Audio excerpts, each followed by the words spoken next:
Welcome to Self-Funded. I'm your host, Chrissie Francona. 10 years ago, starting a business around yourself was something reserved for celebrities. Today, professionals everywhere are breaking away from the 9-to-5 and building businesses around their own experience and expertise.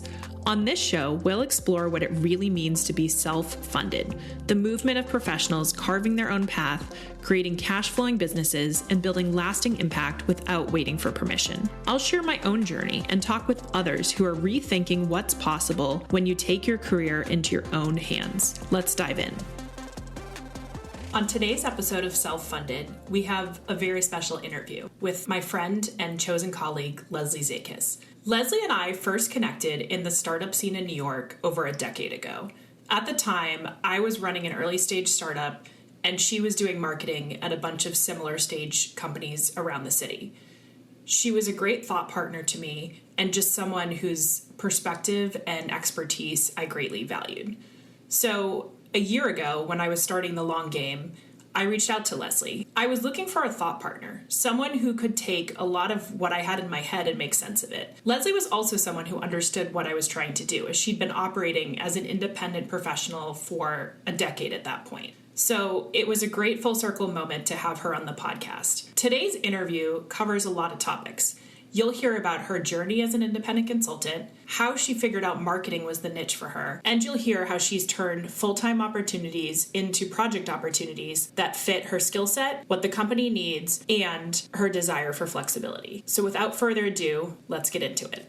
So I have been waiting to say this for probably a year. Leslie Zaikis, welcome to Self-Funded. It's so fun to be here. I am very excited that we are launching this. I'm so excited for you doing this. I'm really passionate about the mission of Self-Funded, and I really appreciate you highlighting stories of businesses and people. So I'm really excited to be a part of it. Well, great. Well, let's highlight your story. So let's go back to the beginning of your career. You had, somewhat of a conventional consulting background. Talk a little bit about, the early days post-college, initially where you started professionally. Yeah, I started working at a big consulting firm. I think that when I graduated from college, unless you knew you were going to be a doctor, there were two paths. You went into management consulting or you went to Teach for America. Those were kind of the two things to do. If you didn't, they were safe places to learn what you wanted to do in your career.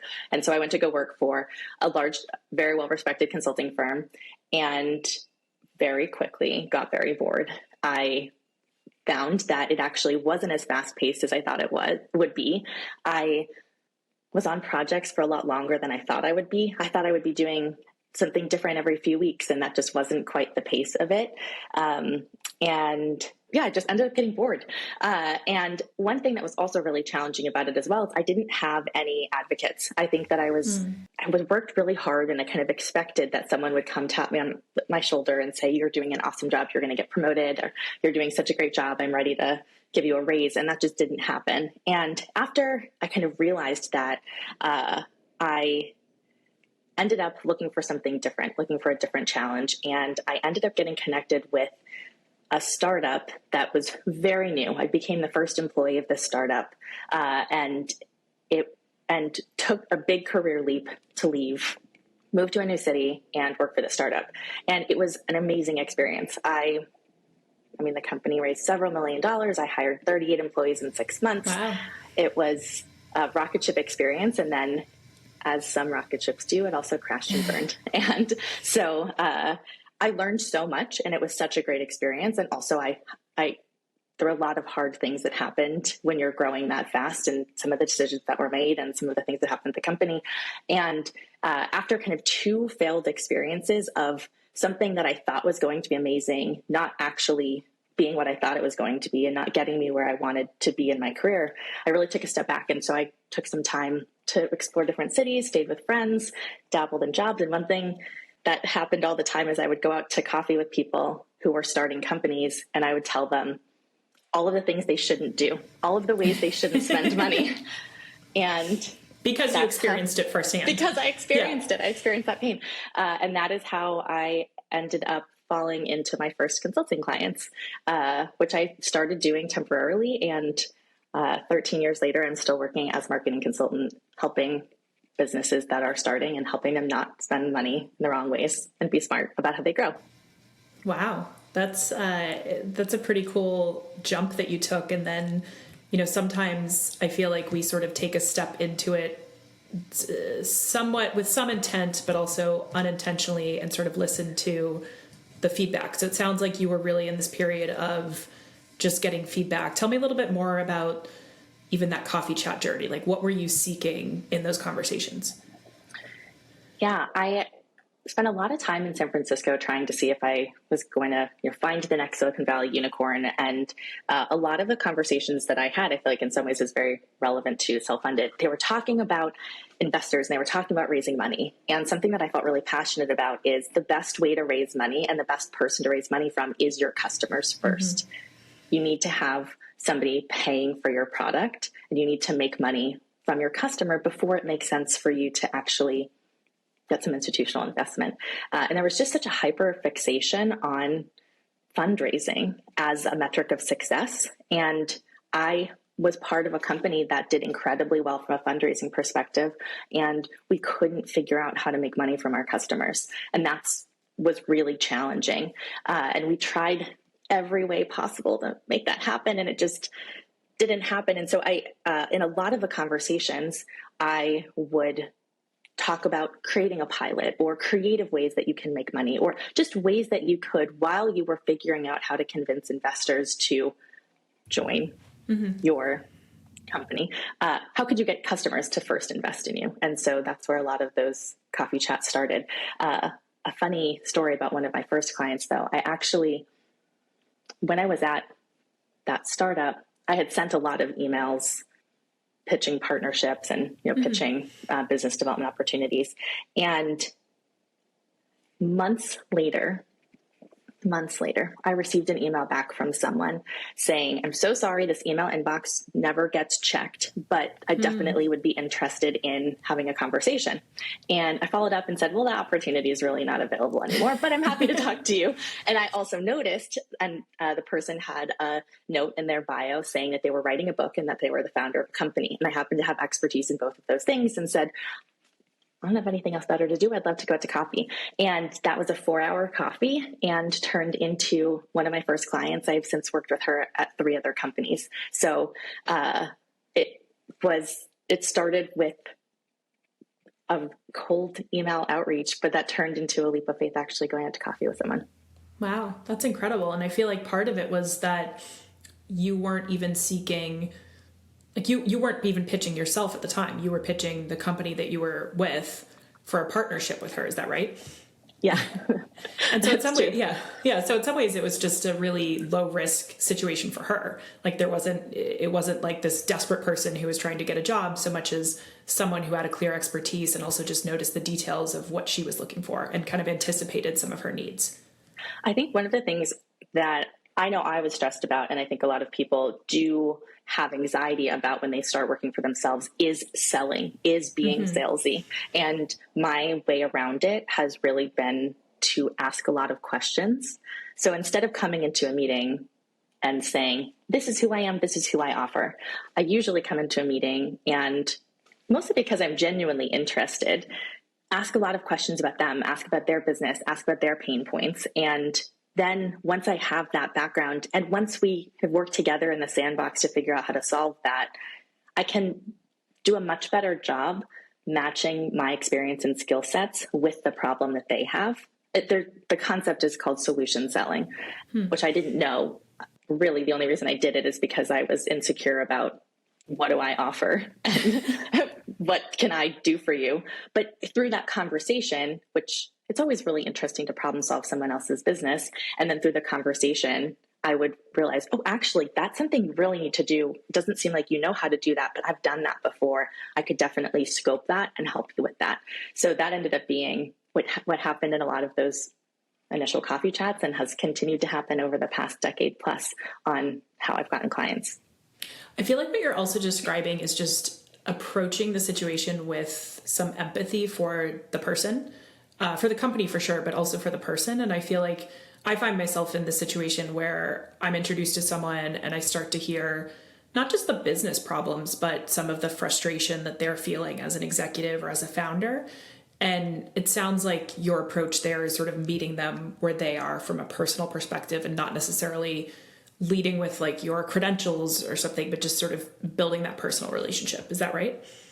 Yeah, that's a great way of saying it. And I think it's a much more interesting way. I love learning about people. I love learning about them. I also find it fascinating to understand different people's approach to building their business or their vision and the gap between or what they're struggling with. And sometimes it can be, to me, so obvious from the outside, but when you're in it, it can be really challenging to see what's holding you back, whether that's you haven't pursued a specific channel or you really do need to hire somebody to help with this because it's taking you 10 times longer and you're expending so much energy on this, or just being able to roadmap out a little bit. And sometimes that kind of outside perspective can really help. But yes, to go back to your initial question, I do think being interested in people and being just personally interested in people is a common theme and a common success indicator for people that successfully build a consulting practice on their own. Yeah, I agree with you. I want to come back to your transition from consulting to startup to doing your own thing. I know your focus initially and sort of through the last 13 years has been marketing. Was that something you did at the startup, or how did you sort of pick marketing, and what has that meant to you, and how has that evolved, whether it's sort of subsets of marketing and so forth over your time as a consultant? Yeah, it's a great question. I have no idea how I got into marketing, except for when I take a step back and try to think about it, marketing or sales are how you are making sure that the business is making money. So really, yes, I'm a marketing expert, and yes, most of the work that I do falls within marketing, but really it's the core problem or the core desire to make sure that the business is making money and to set up the structures, to set up the teams, to set up everything to make sure that the business is bringing in eyeballs and then bringing in people to consider buying and then actually having people convert. And then, of course, making sure that you're retaining, upselling, cross-selling, referring from that as well. So the whole conversion customer journey, and that just happens to fall in marketing. I think that came from that experience of being in a company that was struggling to make money. And so the way in is sales or marketing. So that's how I became a marketing expert. I do think as well, marketing is a really big term. Yeah. And when I think about what marketing is, if you distill it down to the very basics, is how do you communicate with your customers? And I would say actually at every different phase of the channel. So potential customers, people who are almost customers, return customers, but really, how does a business communicate with their customers? And I definitely think that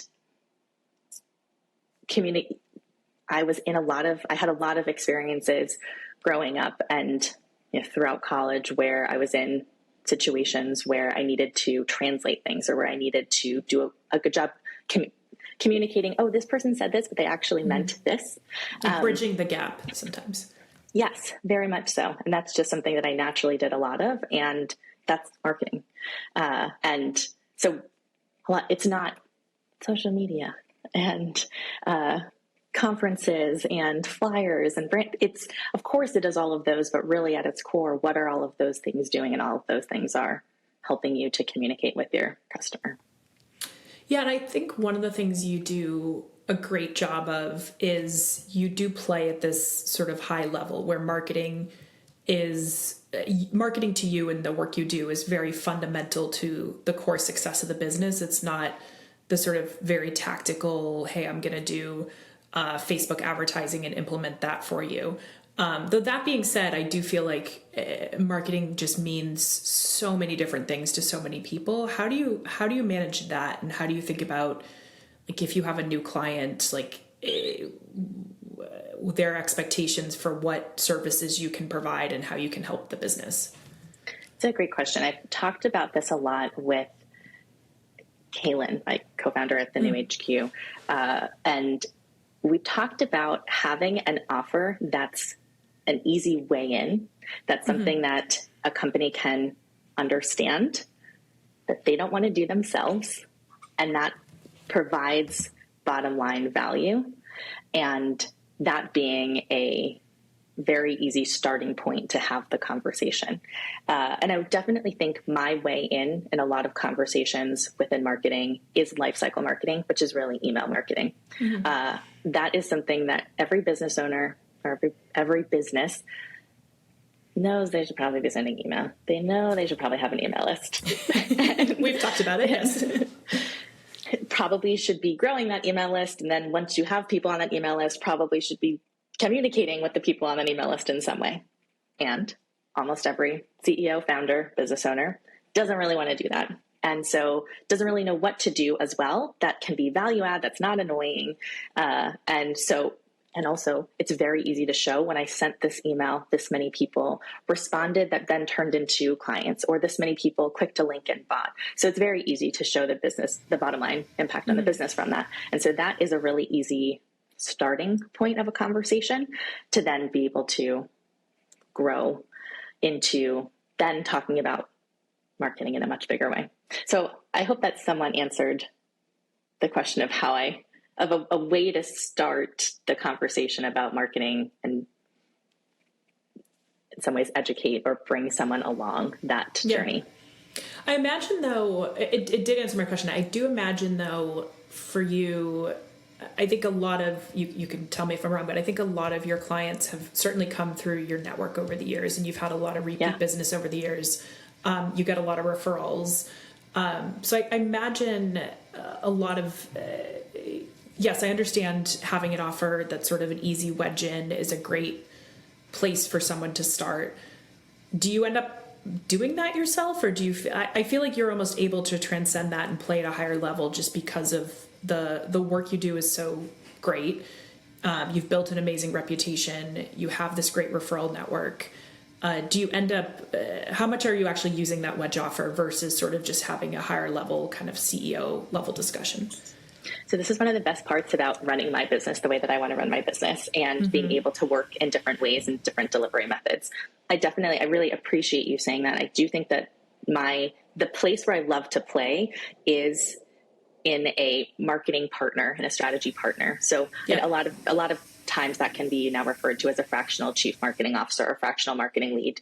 But it's really more than that. Again, it's not just marketing. There's so much beyond that as well. Now, that being said, there have been times in my career where I have had the flexibility to work 80 hours a week, and that's been important to me. There have also been times in my career where I have, and it's been 13 years. I've gone through a lot of different phases in my life in those 13 years where I've just wanted to prioritize other things. I very strategically sat here because the photos behind me are from my husband and I traveled for just under a year, and I worked remotely. We went to, I used to know this, 42 countries while we were traveling. And I maintained my full client load and just worked from, it didn't matter where I was working from. I also, though, did different work when I was there. I couldn't be available at 3 a.m. in Singapore to be on calls, to be on stand-up calls. And so I was less of a strategic marketing partner and really more of a delivery partner on a specific channel. So I worked just in a different way, but then could scale up to be more of a strategic partner once I was in a different stage. I think another thing that's been really helpful for me is when I was, I have 2 little kids, and when I was coming back from having my son and coming back from my maternity leave, maternity leave when you work for yourself is not working, not getting paid for the amount of time that you decide to be on maternity leave. And I wanted to work with really strong boundaries. And so I was able to, for a year, I worked on more transactional delivery style projects. And now I work differently, and I'm doing a lot more strategic marketing work, and I'm able to be a partner. I'm able to be available. I have more hours that I am working and want to be working. And so I can just work in a different way, and I get to decide how and when I work, and how I want to deliver that work. And I feel like you've That's great. And it's really cool to hear. I knew some of that, but it's really cool. I didn't actually know you had traveled to 42 countries. So that's pretty cool over a year period. I feel like you've earned that right in some ways through, the experience you've had. And I do think even sort of doing the delivery yourself sometimes is probably additive to you as a strategy partner, because especially with marketing, like the delivery, the tools, all of that changes so rapidly, especially over the last 13 years, that it probably keeps you fresh in some ways, that you can sort of play at the 30,000 foot strategic level, but you also understand the nuts and bolts. And I know you and I have even talked about like different email platforms, and you understand some of the inner workings of that. Yeah, I think it's really important to get in and understand. A lot of people who are in marketing leadership positions will be able to understand an attribution or an analytics platform, but they don't actually know how to set up an email, how to set up a Google ad. And so I don't think that you can effectively manage someone or effectively know how much budget you should put behind hiring someone, or really understand those metrics and really understand the work unless you have that kind of familiarity. So I would agree that I find that that's helpful and important. And this actually goes back to some of the things I didn't like at the beginning of my career. When I worked at the consulting firm at the beginning of my career, I worked on a team that won Best Report of the Year from the consulting firm. Report. Oof. And it was a 97-page report, and it took probably 970 hours to create. And I am confident that I'm the only person who read that entire report. The client didn't read the entire report. The partner didn't read that entire report. It was so dense. Nobody read that entire report. It was very well researched. There were amazing spreadsheets and tables. There were fantastic graphics. But I also know that, having then had a little perspective, the recommendations weren't actually implemented. So what was the point of me doing that work?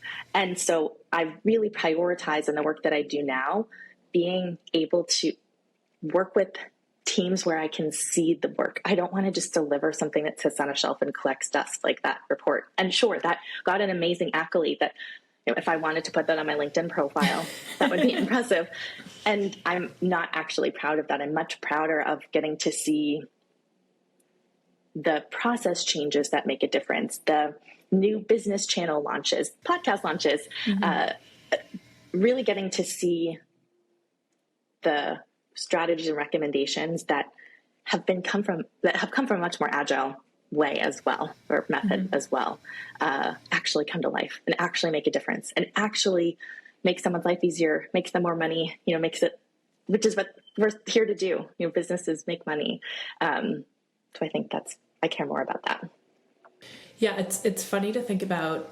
I do think you see this at big consulting firms where there's sort of this internal rah congratulatory, like you won by the perspective of, or from the perspective of the consulting firm. But wait a minute, I feel like you see this divide sometimes. It's like, well, is that success, or like what's actually happening at the client side? And I do think part of the work you're doing and the work I'm doing with the long game, like you bridge that gap more when you're closer to it, when you're working with earlier stage, growth stage companies. Like you just get to see the results a lot more closely than kind of being in this more corporate consulting environment.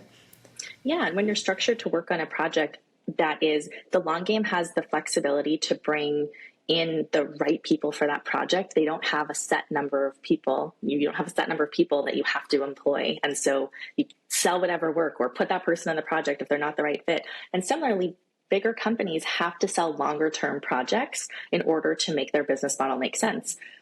You can, when you're an independent professional or when you are a boutique or smaller firm, and specifically one with a talent network, you can come in and scope or work on a 3-month project or a 6-month project, and then go from there. Or even shorter. Yeah.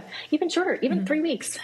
And that's very true. And that larger firms just don't have that flexibility in their business model. And so I very much think that there is a space in the market for independent consultants and small boutique consulting agencies or talent networks in a way that it just makes a lot of sense for businesses. Great. Well, let's come back to that, because I do want to talk about, given that you've been on this journey for 13 years, I definitely want to talk about, what you've seen change and where you see things going, and then the new HQ as well, because I think that's sort of tied into where this independent work is going. But before we jump into that, I do want to come back to, you talked a little bit about the personal inflection points that you've experienced while you've been doing this work, in particular, becoming a mom. I see a lot of parents, mothers, but also fathers who, sometimes take on this independent work as the result of having children, or sort of in anticipation of having children. Yet you started out on this path way before that and sort of used your flexibility in different ways of traveling with your husband, for instance.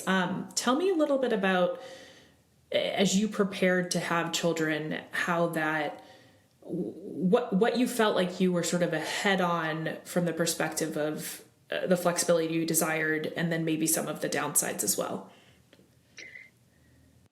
Such an important question. And I think that the landscape is changing so fast for working parents. I think talented professionals realize they have a choice and they don't have to have an hour and a half commute on both sides and see their children for a half hour in the morning and a half hour at night. So I think this transition to working for yourself or working in a different way, is just reimagining what work can look like, is happening right now. We are in the revolution. I never chose to work for myself. I didn't initially choose to work for myself for lifestyle reasons. Mm-hmm. I chose to work for myself initially because I couldn't find, or really it was because I had one boss that didn't work out, another boss who didn't work out. And then I looked around and said, well, what boss is going to work out, and who better to advocate for myself than me? And so I decided to take a chance on me as a boss. I'm a really hard boss, and I'm learning to not be so hard on myself. I am a taskmaster, and I make myself stay up late sometimes, and but I'm working on getting some better boundaries. So I had a lot of practice on the process part, and a lot of the ways of running a business that you don't really think about before I had kids. So one of the things in particular that I think I was very well positioned for is how to communicate with the client when you're working remotely. That's a skill set that I think a lot of people have taken for granted now and think they know how to do because we all worked remotely at a time during COVID, but it is not something that anyone was really ever taught. It's not something that everyone's good at. And I do think that it's a really important part of client management and being a good partner, making sure that you are sharing what you're working on, you're sharing notes, you're proactively co-creating agendas. There's the way that you are participating across multiple channels with a partner. So whether it's being open to texting with them or having a Slack channel, whatever it is that makes them feel like you are truly there and available and looped in on what's happening. And I built up a lot of practice on doing that before I then wanted to have some better boundaries. And I was a lot more aware. So then when I came back from maternity leave and didn't want to work until 11 p.m., honestly, because I was so tired that I couldn't form complete sentences at 11 p.m. And I didn't want to work on weekends because I really did want to prioritize spending time with my kids on the weekends. I had some practice on how to set expectations and also how to be really proactive about communicating the work that I was doing so that those boundaries didn't come across as times that I was unavailable and not doing work, but rather I was very clear about the work that I was doing, the value that I was delivering. So I think that is one of the ways that I feel like I had had an advantage. I think that I can't imagine working in a full-time job right now with somebody setting the cadence of my life for me versus me being in the driver's seat, choosing the way that I structure my days right now. This summer, the way that my schedule worked out, I picked my son up from camp every single day this summer, and I didn't ask anybody for permission to do that. I didn't even tell anybody that I did. I didn't tell any clients that I did that. I was working with you and I didn't know that. Yeah, I just didn't. And I just set a half hour on my calendar and I would go pick him up. We would chit chat on the way home, and I would drop him off at home, and then I'd go back to the office, and, structured my life and time and schedule so that I can do that and I can have that flexibility. And that's really important to me. I know that if I were working in an office, or if I was working a job that expected me to be at certain meetings, or, and I didn't have as much control of what I said yes to, what I opted into, I don't know if I would have that flexibility and be able to be that present. That's amazing. I feel like, part of doing this work is certainly the flexibility that comes with it. At the same time, though, you mentioned, you've had 2 children while you've been building your business. How have you navigated, even just at a minimum, you were going to be out for a bit of time. Like, it's somewhat predictable, but also not entirely predictable of when a child is going to come. And how did you manage that process from a kind of lead up to having each of your children? And then how did you handle a maternity leave as well? Oh, it's tough. And I very much wish that the structures of how some of the structures like health insurance, family leave, I wish that they were more accessible and more independent worker friendly.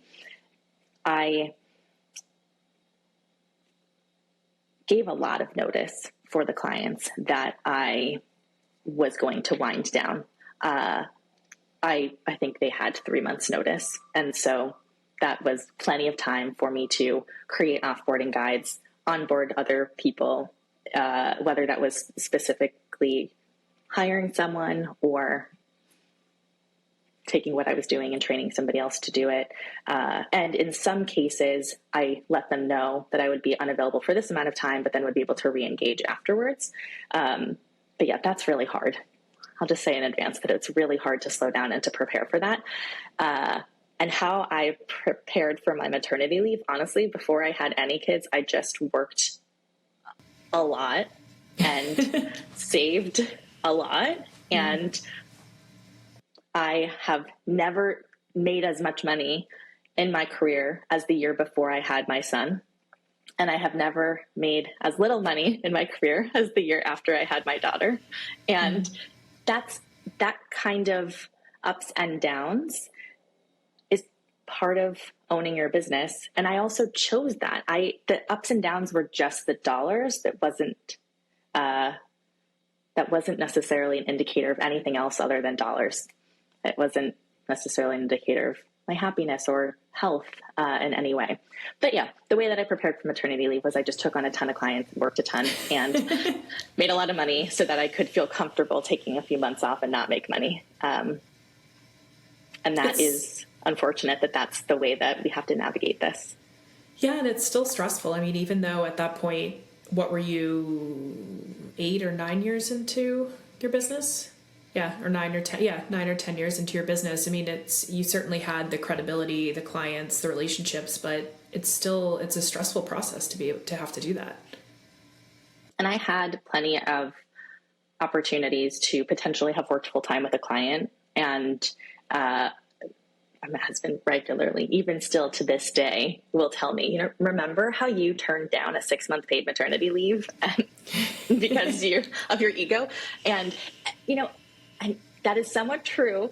And also that identity, the identity of working for myself, the identity of being able to choose when I work, what I work on, who I work with, is really fundamentally important to me. And so I don't regret that. Sure, I turned down a lot of money by not taking on a full-time job when I knew I was thinking about starting a family. Yes. Right? So it goes both ways. Have. Yeah, it was something I was actually going to ask you about. Was I imagine you're someone, I think one of your strengths is that you really you make yourself part of a team when you work with someone in a way that feels very authentic and feels like you are very aligned with your client's success. And so I imagine, and you're just like a pleasure to work with. And so because of that, I imagine you have had many full-time opportunities.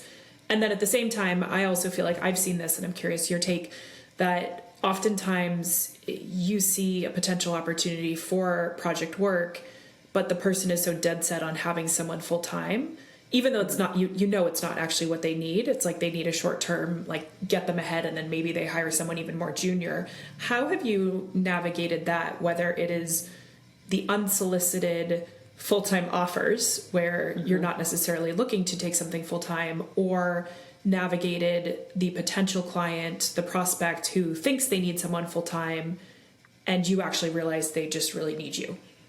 Yeah, I do think I've approached this in a way that hopefully is repeatable for other people, and a unique way, which is I oftentimes will pitch myself as a hiring partner.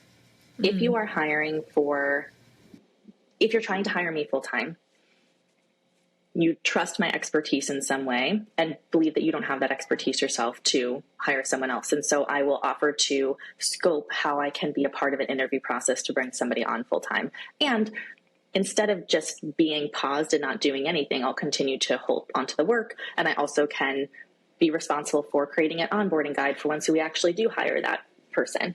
So that's something that I have done before. Same thing. A client that I'm working with right now, they really wanted to hire a full-time marketing person when I had a first conversation with them. And we had a few, 2-hour brainstorming sessions here and there. They kept asking questions about hiring a full-time marketing person, and I wasn't going to be that person. And one thing led to another, and they ended up hiring me to build out a roadmap for their team. So building out the people, the processes, the technology that they need for their team. And I am now working to implement that. So implementing new ad creative processes, but also in hiring for their social media manager and a creative director or brand director.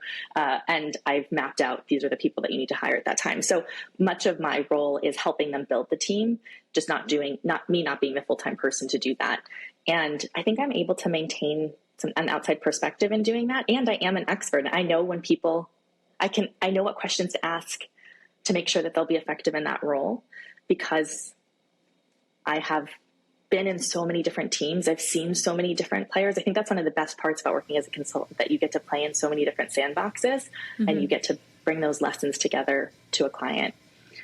So that is one way that creatively that I've approached the full-time offers or the full-time jobs that I've been able to turn into contract or consulting opportunities.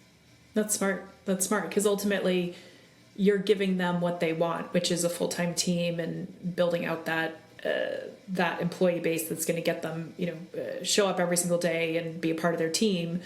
But also you're probably accelerating that in some ways. Of you're doing a lot of the upfront work that a leader would do, stepping into it, and can hopefully set up both sides more effectively for success. Of the job is better scoped because you've done the work with the client, and that's just a better outcome for the eventual employee and for the client as well. Yeah, very few leaders actually have time to onboard somebody the right way. Yes. But it makes such a difference when you do. And so that's something I'm really passionate about, is making sure that you are being thoughtful about how you're onboarding a full-time team member. And so having a partner in that onboarding process that's not the CEO who has a ton of other things to focus on other than onboarding this person, is a way that you can set up someone for success. Employee churn is really expensive. And so making sure that if you're going to hire someone, that they're the right person and that you're also doing your part to set them up for success, I think also is a pretty good business proposition. So if we shift gears a little, you mentioned it earlier, but you have a new venture that you've launched with a partner, the New HQ. Can you tell us a little bit about what that is? Yeah, it has been 10 years in the making, but as all good things are. I've owned the domain, the New HQ, for a long time, and had a version of it years ago. So one of the things that I have seen over the course of me working for myself is when I started, I was the only person I knew that was working in this way, or one of very few single-digit people. And over the course of the decade plus that I've been working for myself, I have seen so many more people experiment with working differently, whether that's freelancing on the side as a side hustle, or whether that truly is launching their own independent consulting business, whether that's leaving and starting a small agency with subcontractors. And I've done it all. And I get calls and emails and LinkedIn messages constantly asking for advice on how to set it up. And I want nothing more than to help people actually figure out how to work for themselves. It's really changed my life and my relationship with work and my career, that I've figured out how to work for myself. And so I would love to be able to share that. So the New HQ ultimately is an initiative to help people work for themselves and to reimagine what work can look like. So one of my very close friends, Kaylin, long ago was working at an agency and decided to step out into working for herself. And so I worked with her side by side along the way, helping her with proposals, helping her with negotiating rates. And the two of us have really been chosen colleagues throughout the journey of working for ourselves over the past, she's been running her own business now for 8 or so years. And so we recently decided we'd love to write this down and talk more about it and share more about it so that more people can figure out how to work for themselves, whatever it is that specifically means for them. The part that I will also say as well, it can be really lonely when you work for yourself. And that is something that I think a lot of people fear and don't know how to navigate around. And having other people, or even if it's just a small community of other people that are working for themselves, that are working independently, and being able to ask questions or bounce ideas off of them in some way is something that I think really sets you up for success. Loneliness is really hard, and especially in business. And that's one of the things a full-time job offers, is these built-in colleagues, and that being able to find a way to offer some connection and feeling like you're not the only person experiencing these problems or experiencing these questions, and you're not. So, and it is just incredible how much working independently, working fractionally has exploded over the past few years. I saw a study that the search of fractional leadership over the past 2 years has gone up 55x on LinkedIn. Wow. When you look at studies of the number of people who are dabbling in or working for themselves in some way, there was a recent study by Bankrate that showed that a third of adults and almost half, I think it's 48% of Gen Z and millennials are experimenting with side hustles and working for themselves. So there really is just so much potential. And the New HQ is providing resources to actually make that happen. So to not just have it be something you do on the side, but really if it's something you want to jump into, to help you figure out how to do it. I love that. I think one, it totally resonates with me as someone who, started out on this journey of building the long game, both for myself to take on projects and then also building a talent network. And I immediately thought of you. I ended up hiring you to help me kind of think through it. For context, and you and I worked together when I had a startup in New York years ago, and just, you were someone who I just loved working with in the limited capacity that we worked together. And so you were always someone who remained in my mind. And then as I was starting to get going, I was like, you know what, one, you've done this yourself. And so understand sort of the path of being a successful project-based business owner. And then at the same time, I just considered you to be someone who was just great at that strategic thought partnership, go to market, all of that, and could be helpful to me in starting the long game. So I'm doing it. And you're providing an independent career path for so many people in the talent network too, which is so amazing. I sometimes joke that the long game is the New HQ's first strategic partner, because I feel like we send lots of people. Anytime someone says, how do I find projects? I say, well, you should probably go and check out the long game. If you have any sort of operations or M&A experience or a financial background, go check out the long game, because Chrissie curates these amazing projects and has her value dialed in, and she's great to work with. And so hopefully, thank you for that. You do send me good people, and it's been wonderful to work with you over the last year plus. It's I have fond memories going back to walking in Madison Square Park with you, which in New York, where neither of us currently live, but did at one point. So and it's been great. Probably getting sweet green or just salad. Yeah, I think so. Yeah. It's been wonderful to have you on my team. I think of what you were saying with the New HQ I feel like in some ways when you're on this path, you get to choose your colleagues. And so it's sort of like, people talk about like your chosen family. I think in some ways this is like, I get to think about who are my chosen colleagues, and I would certainly consider you in that bucket as someone I've gotten to work with in starting my own business. And I'm so thrilled to have you now on Self-Funded with me. I am so excited to see Self-Funded launch, and I really do hope that thank you for providing examples and a place to talk about what it means to be self-funded, how to be the business of you, how to build your own business. I think there's so much opportunity when you start thinking about work and when you start thinking about businesses in a different way. I think we were given this one model, and it's exciting to see it transform during our careers and our lifetimes. Leslie, before we go, I want to ask you one final question. So I like to ask my guests this. What does it mean to you to be self-funded? Oh, that's a great question. I really do think the obvious answer here is to have no outside capital. But I really think for me, it means to not need outside permission. There's so much about being in a job or a full-time job where you are looking for somebody else to recognize you for a promotion, when you are looking to somebody else to determine the pace of your career, to give you the colleagues, and I think that no waiting to be knighted or chosen, that you're choosing yourself and not waiting for permission. So I really think that's what it means to me to be self-funded. I love that. Where can people find you and find the new HQ? And we'll include the links in the show notes as well. Yeah, thank you for asking. The easiest place to find me is just my website, lesliezaikis.com. And you can check out the new HQ on Substack. Join the new HQ.substack.com or the newhq.co. Excellent. Well, I look forward to following along, and it's been a pleasure to have you on. Chrissie, it was so fun. I'm so excited to be a part of this, and this was a great conversation. Thanks. Thank you. Thanks for listening to Self-Funded.